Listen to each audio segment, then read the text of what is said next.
Hey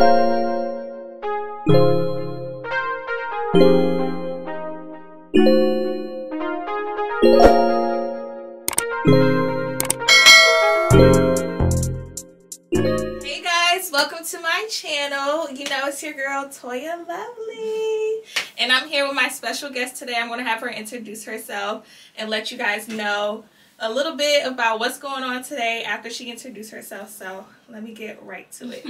Hey guys, I'm Reagan and I am the owner of Sculpted Physique, specializing in non-invasive body sculpting treatments to help people reach their body goals the natural way.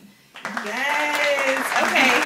So today, guys, we're going to do a collaboration with each other just to talk about the importance of collaboration, how it is to like work in the beauty industry, and like just overall beauty, because that's the field that we're in. So we're going to start off and just talk about how we started in the industry, like how it is, how the beauty industry, starting in the beauty industry, just for, you know, the girlies out there that may need advice. So what's like one thing that you feel, or two things that you feel like you need in order to start a beauty industry? Solo too at that. We solo. So I would say definitely one thing I didn't do is be patient with yourself. You might not have clients the first week, maybe not even the first month, but don't give up. Promote, get on social media, pass out flyers in your area. Just keep on promoting yourself until you have those clients. But just in the beginning, it could be discouraging, but just keep going, because you gotta get clients somehow. They gotta come from you going to get them. Right. How do you feel like yours mostly came? Was it more so like word of mouth, or was it like you passing out the flyers and stuff like that? I think starting off was mostly word of mouth. Yeah, mine was too. That's really how I got like my motion going. But after a while, Instagram became my main source of getting new clients. Really? I wouldn't say that now, because it's changed so much. The algorithm it's not really for us anymore. But word of mouth definitely is a big thing. So I would say, like, give your clients incentives to give you reviews and to talk about you to other people, because that really will help you get more clients. Okay, I hear that. Word of mouth. Okay. Oh, and have your like current clients do reviews too on Google, because that was one thing that kind of helped my business. So I had them like leave Google reviews on Google, and that kind of helps people in your areas.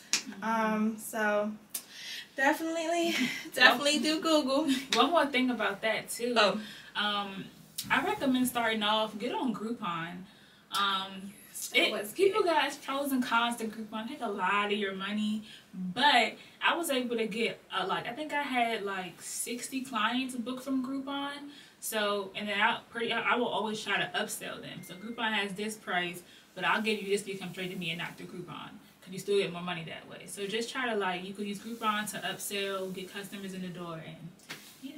Yeah, a lot of people, there are some people that really don't like Groupon, but I feel like if you don't do it for the money aspect, because honestly, in the beginning of your business, like, I feel like the first 2 years, you're not really making a bag. Like, right. You can say, oh, I'm 6 figures or whatever, but half of that money is going right back into your business and your supply, especially for us. Like, we got to buy supplies. Some beauty industry people, they don't have to buy as much supplies as us, but we got to buy a lot. So yeah, it's just a win-win. So get on Groupon. Yeah, you're not gonna make no money like that, but it's a good marketing. Get clients. Yeah. Once you get the clients in the door, it's your job to just get them to come back. So yeah, facts. Alrighty. So the second question we have is the pros and cons of being in the beauty industry. So like opportunities that were given to you.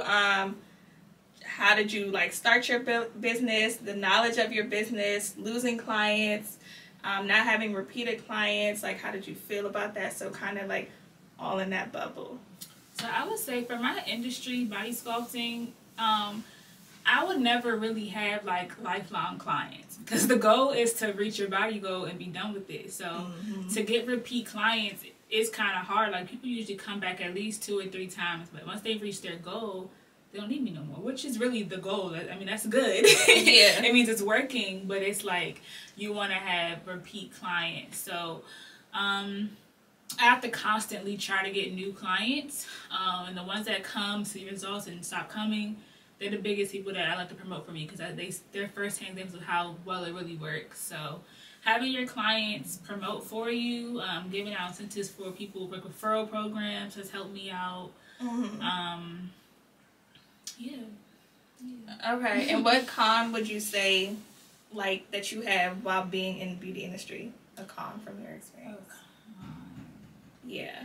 I would say people sometimes expect you to, like, work miracles when it comes to the beauty industry. Oh my God, yes. And that's not really how it works at all. So I can do my part, but I give you a list of aftercare steps too. If you're not going to follow that, then the results that you get are not really on me. You didn't follow instructions. So it's kind of like people that don't want to do their part and want to come back and say, oh, it didn't work, you didn't do this, you didn't do that.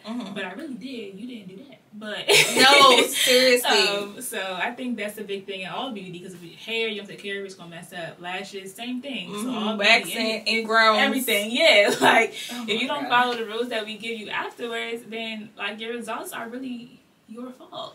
Yeah, that is a big con with being in the beauty industry. Like, sometimes people will be like, oh, well, I didn't get this result, or I didn't get this, but it's like 90% or like 80% of the work. Like, we only do 20%, y'all do 80%. So kind of enforce that. Like, when you talk to your clients, kind of tell them, like, look, you're doing 80% of the work to make sure you get the results that you want, because everybody's body's different. So me and her, we work on bodies. So it's like, they want results. Like, with her business, people want to look, you know, hourglass shape, and either they working on their booty, or it's just a lot. They want a result. With mine, I do full body waxing, so they want to make sure, you know, they don't get no ingrowns, they don't get burnt, like, you know, they use the right products. So it's a lot that goes into it with being in the beauty industry. But I would say that is a con. I got one more con too for when I first got started. I got a lot of disputes. People coming in for a service and disputing a charge. The thing that protected, that's so annoying. Like, it's so irritating, because I actually lost a couple of them cases. But the thing that saved me, I use Square, and on my website, when they book, they have to consent to this payment, sign, and everything. So once you dispute it with Square, and then you, like, go back and give them the proof, you get your money back, because clearly they try to scam you. That's crazy. Yeah. And you're, like, with Reagan's services, her services are expensive. Like, so imagine you disputing like $250. And, like, that's just, and it's not in my account no more. That's what I'm saying. Like, yo, that's really a big thing, y'all. Y'all gotta, like, make sure your consent forms really have like this person signed for this service or came in and stuff like that. Another question that we wanted to ask is, why did you start your business? Oh, that's a good one. That is a good one. So I was working a job that I really did not like for 2 years, and I was trying to get out of that job by any means possible. And it was like I was applying for jobs for like over a year, and there was nothing coming through. I just didn't know what to do. So I was like, you know what? I'm gonna create my own job. But I never really had like no talent. I can't do hair, I can't do nails. So I didn't know what to do. I was getting that body sculpted by this girl in Body Studio, actually, probably for about, I was going there for like maybe 6 months. Loved the results. It was working out really well. You were going there? Yeah, I was going there for myself, my own body. Yeah, for your own yourself. body done, yeah. Okay. And I loved the results. She offered a class. I was like, you know, just go ahead, just try it out. Why not? I did that, and I just really ran with it. That was probably in June or July was the class. I had my first client then in August. They were friends at first to start off, but yeah, just pretty much wanting to something new for myself. I just went for it. And it worked out, so I just kept going. Okay. That is good. And it says, the other question was, any guide on how to start your own body sculpting business? So, like, how, like, is there things that you need, or would you tell anyone, like, they need to buy something? Yeah, so the first thing I would say, body sculpting is not, like, it's not super difficult, but take a class. Please get certified. Don't just go out there and get a machine and start training people. You need to learn the basics, learn body types, learn different techniques. So, take a class. Don't just do your own thing. That's the first point of advice. Secondly, to start, all you have to have really is a 6-in-1 machine, which you can get on Etsy. You can get on a few different vendors, like Vein Bodies by Nikki sells them as well. Massage bed. You could really start with just that and ultrasound gel. But I would say as you expand, you'll see what you can really get to really improve your services, like massage oils, coconut oils, a pad to stand on so your back don't hurt when you stand up all day. Right. So you kind of like, as you do it more, you'll see what else you could get to help you. But there's not that much just to get started. Okay.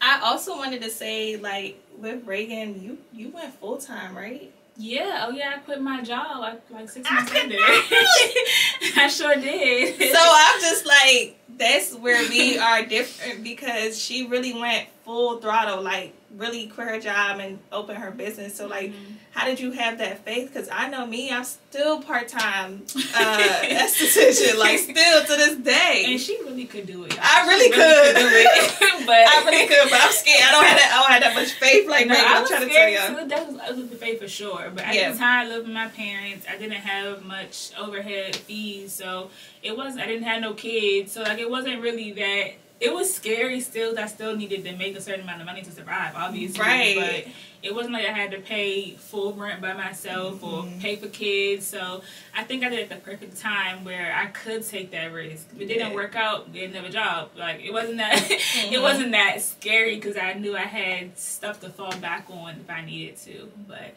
I know when I quit my job, business took off. Like, when I was working full time and doing that, I could probably take like 3-4 clients a week. I quit my job, I had 3-4 clients a day, every day. So it was like, it was a blessing. It really took off when I quit my job. Dang. So what advice would you give someone that, is scared like me? Scared to you know what? be full time. What advice would you give them, like, in order to start it on their own? Like, should they have like a backup plan, or do you tell, like, I know you said you didn't have no expenses, so you should tell, like, should they know, like, oh, I shouldn't have no expenses in order to, go full throttle, or like what? I would say just create a budget. Be strict with your budget, stick with it, so that when you start to just take clients full time, because Thursday's business, you might not get the same money you get every month. It might change month to month. Yeah. So you need to be able to maintain your bills on a good month and a bad month. So knowing your budget, sticking with it, and having a backup plan too. Like, when I quit my job, I still was doing Amazon deliveries. So have backup plans in case you do have a slow month. I know for me, I'm slow in the wintertime because people are not going to be don't care about the body as much. Yeah, so, for sure. So those months, I have to do a part-time something, and that's fine. But just plan ahead so you know when slow season's coming or whatever, what else you can do to, support yourself. So, okay. And how do you feel about running sales? Like, I know a lot of businesses want to start off like, the cheapest, but it's like you kind of, I've learned that you lose out on your profit because you want to like for instance, like I would do like, if it's the new year, I'd be like $23 Brazilians, and it's like, no, like y'all already spending a lot for supply. So how would you tell like a new person, like, what they should do? Like, should they run sales, or should they bundle things together? So I do run sales occasionally. What I've learned though, first of all, I don't advertise my sales in advance, because someone wants to book today and I say I'm running a sale next week, they're going to book next week. But I could have made full price today. So don't promote your sales before the day you drop it. Just drop it when it's time to drop it. If they miss it, they miss it. They pay full price next time. So how long should they do it? Like a week? Run they sale for a week? Or like... Depends on what it is. Like I do a New Year's sale for the whole month of January. Okay. But for me, like, and I would never do like a half off or 80% off.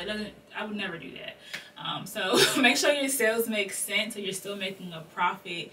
You don't want to give away stuff for free because you still have bills to pay, a suite to pay for, whatever you're paying for your business. Yeah, it needs to get paid. So make sure your sales make sense so that you're not, losing out too much money. Yeah. That makes sense, y'all. Yeah. Don't like, even though you want to get clients in, there's other ways to bring clients into your beauty business. Yeah. But running a sale, I've done it in the beginning, trust me, and it's just not it. Yeah. Another thing is too, like I've learned, I used to have services like I try to make them cheaper, so I will offer like individual things. But for my field, people really do need to come back at least 3 times to see results. So offering one at a time, yeah, it's a better price, but are they really going to see results? So think about what you're offering more so than the price. People are going to pay for quality. Your work is good, you know what you're talking about, you know what you're doing. They're going to want to come back 3 times to get their full results. So now I only offer bundles and packages. You can't come to me for just one thing one time, because it's not going to work.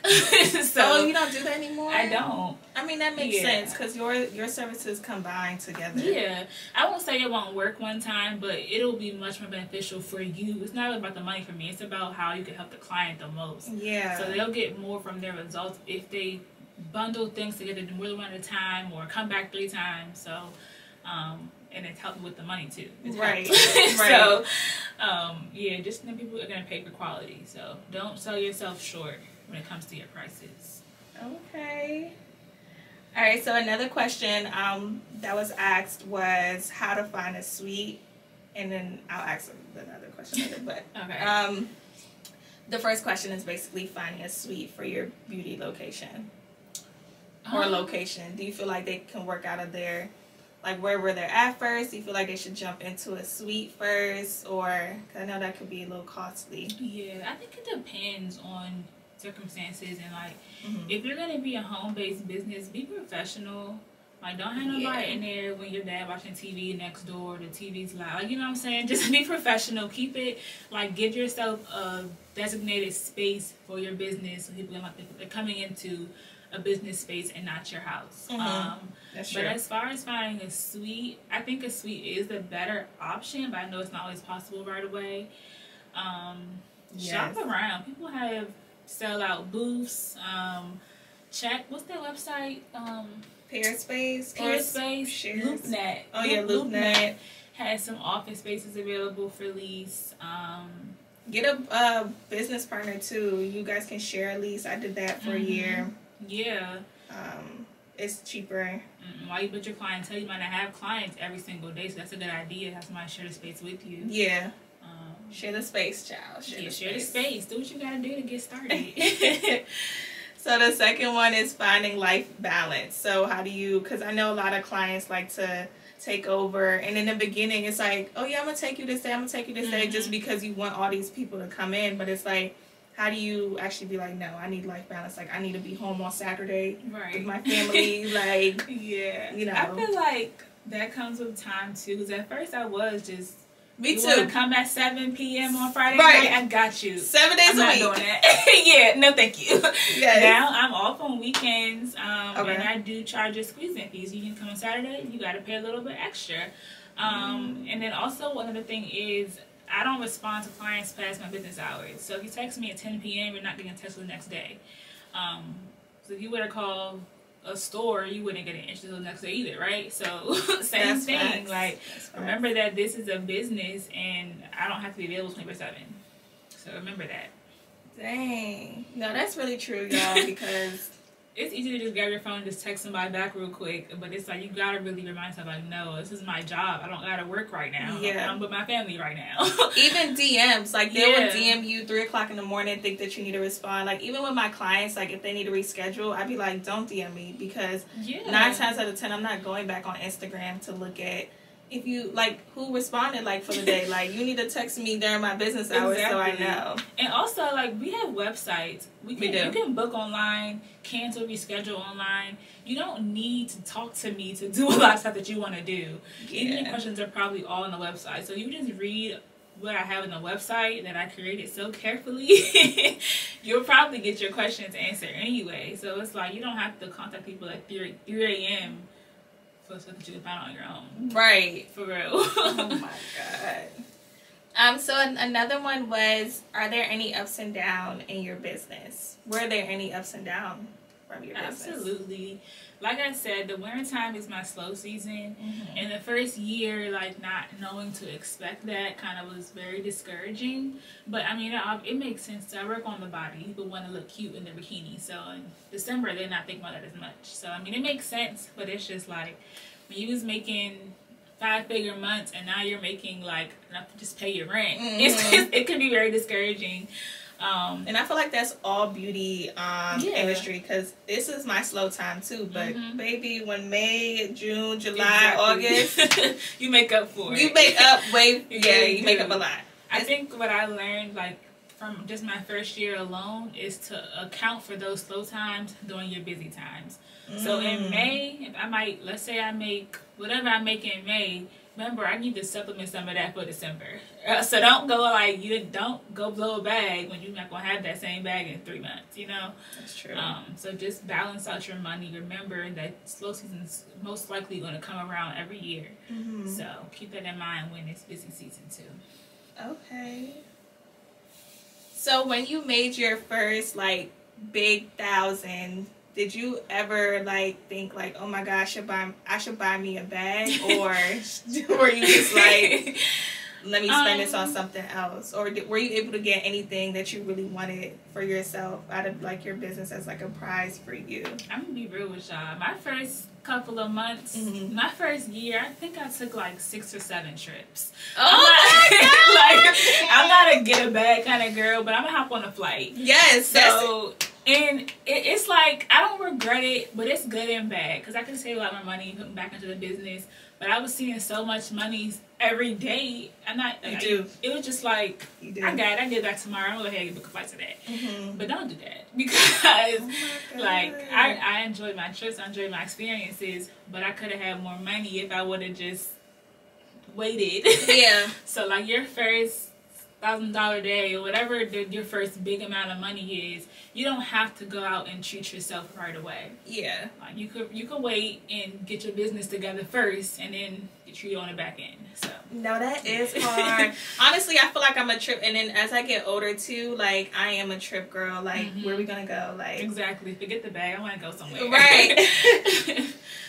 Okay, so now that we are in our businesses and we are moms, do you feel like, how can you balance the two?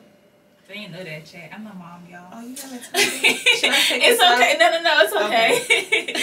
They can know. Okay. You said, how am I gonna balance that?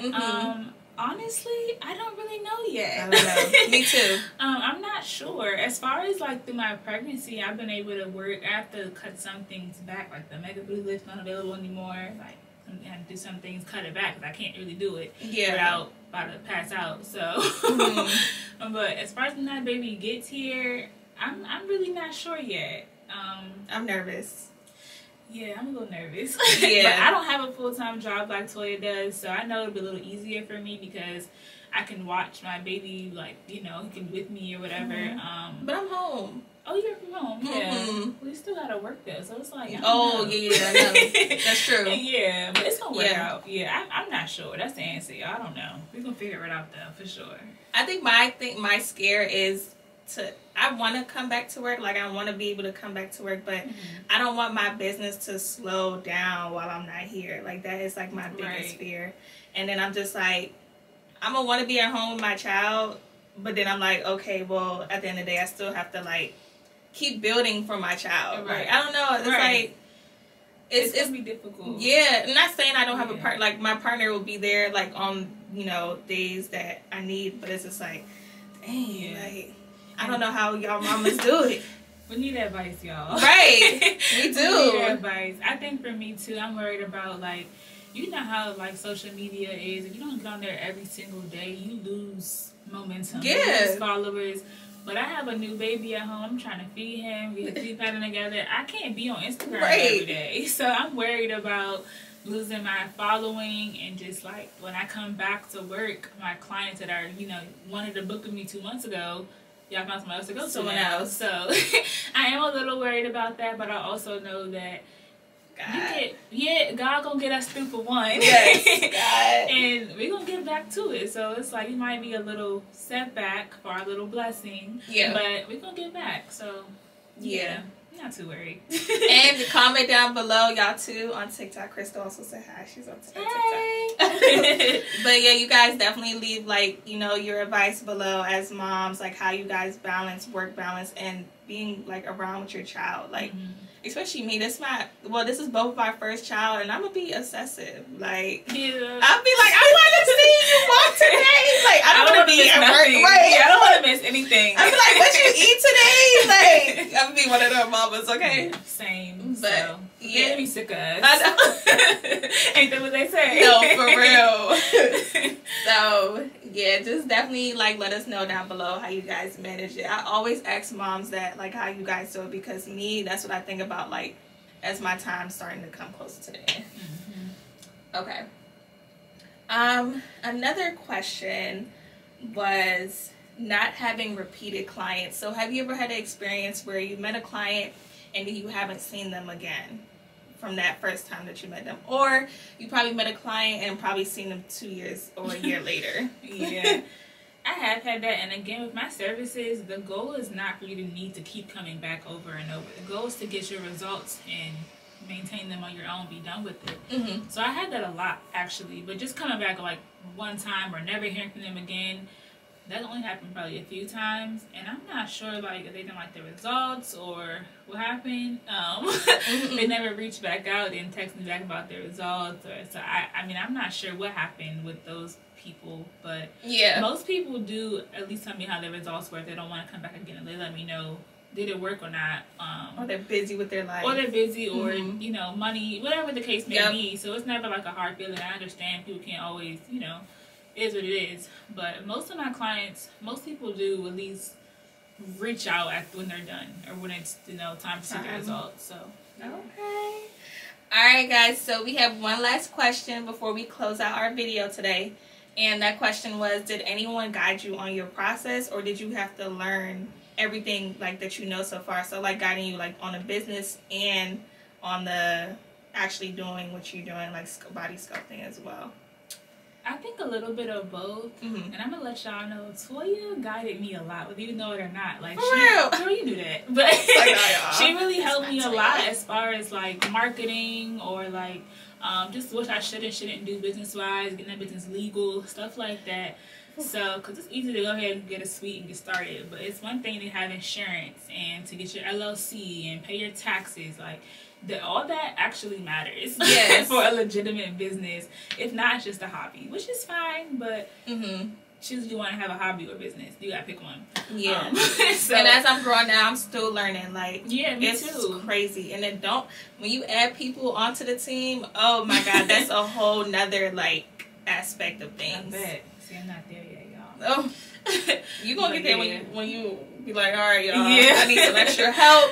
For real. I get a lot of guidance. A lot of different people, really. And I think there's a lot of resources, but don't be one of those people that like just pay, like, because it's always gonna be people on Instagram that are like, yeah, get my course to learn about business credit. No, read those books. There's books in like Barnes and Nobles. Like, go do your own research and then go to someone for like one class just to get additional help.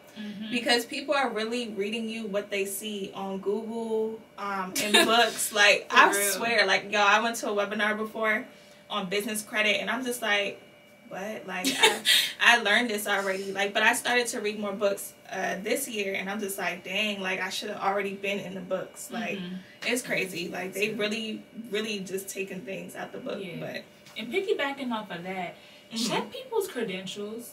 Because just because they say they can do it doesn't mean they really can. Or they really was trained. Or they really have the knowledge that you can't get on your own. Yeah. Before I pay you, I'm going to make sure that, like, whatever you're telling me is actually something that I can't get on my own. You know what I'm saying? So, go to experts, not Instagram, what you want to call it?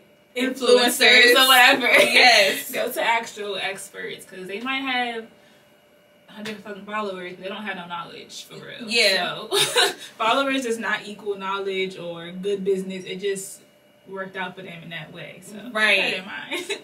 Yeah, check the credentials, okay? The followers don't add up to nothing. But y'all, thank you so much for watching our video today and kind of getting advice from us, like how to be in the beauty industry. It's hard. It's like we could go all day and talk about the beauty industry because it's just so much. If you have additional questions for us, definitely leave it down below. And Reagan, let them know where they can find you. Yes, Instagram and TikTok at Sculpted Physique LLC. kind of a lot, but Sculpted Physique I'll put it on LLC.